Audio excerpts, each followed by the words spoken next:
Hey guys, it's your old pal TG here, and a little bit of a different setting for this video because I want to do something a little bit different today and do kind of like a day in the life of being an obsessive record collector, because that's what I am. I am an obsessive record collector. I am on a mission, and that mission is to create the greatest record collection in the world, which I know is probably an impossible task, but you know, you've got to have dreams. You've got to have dreams. So, yeah, so I've just done the school run, picked up my dry cleaning, which is not very rock and roll, but done that. I'm now gonna make myself a cup of tea. Got some nice fresh donuts from the bakery.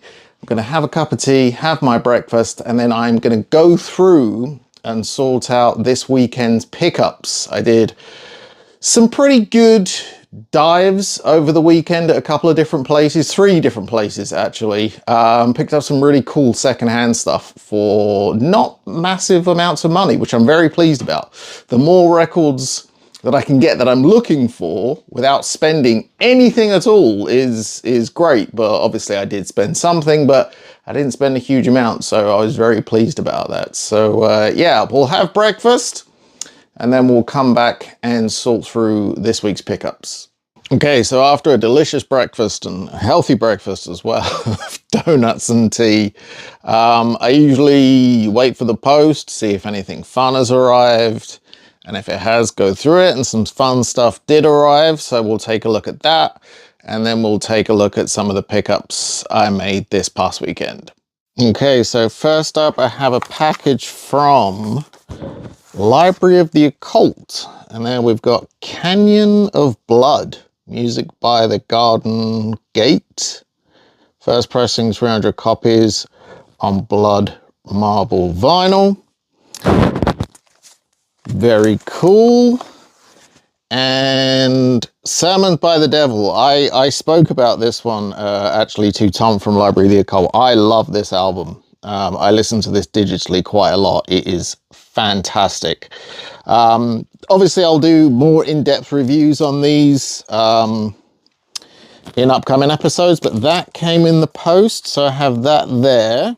And I also received a cassette as well from Forbidden Keep, and this is, if I can get it out, Old Toby. This is Shire Songs 1 and 2, reissued by Forbidden Keep. And Old Toby is one of the many pseudonyms of Coniferous Mist. So yeah, very much looking forward to checking this out. This will be on an upcoming episode of From the Depths. I have another episode of that planned very, very soon.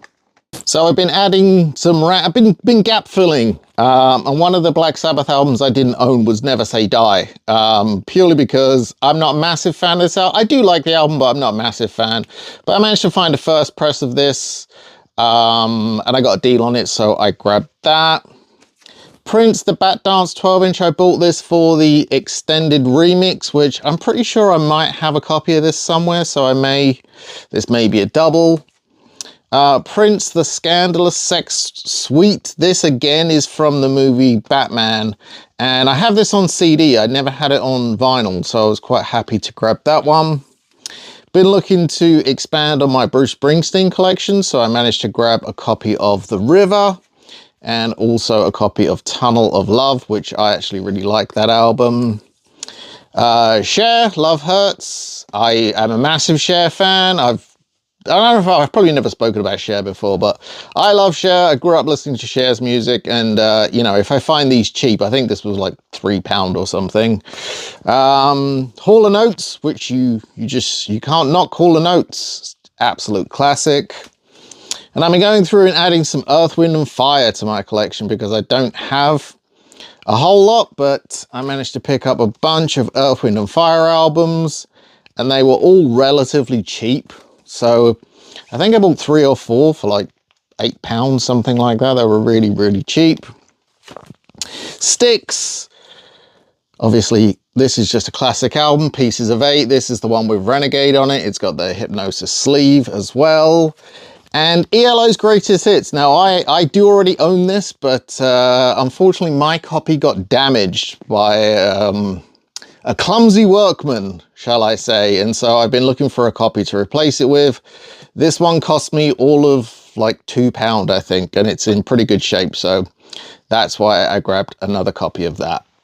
So there you go. That's pretty much a morning. And now morning after I've been out digging, and now I will spend the morning cleaning these records because I clean everything before it goes onto the turntable. So yeah, when you're an obsessive, there's always a record to clean, there's always something to listen to. So I'm going to spend my morning listening to the new arrivals while I'm cleaning the older stuff I picked up, and probably show it all off in a future video. So that's what a morning's like here in the record room.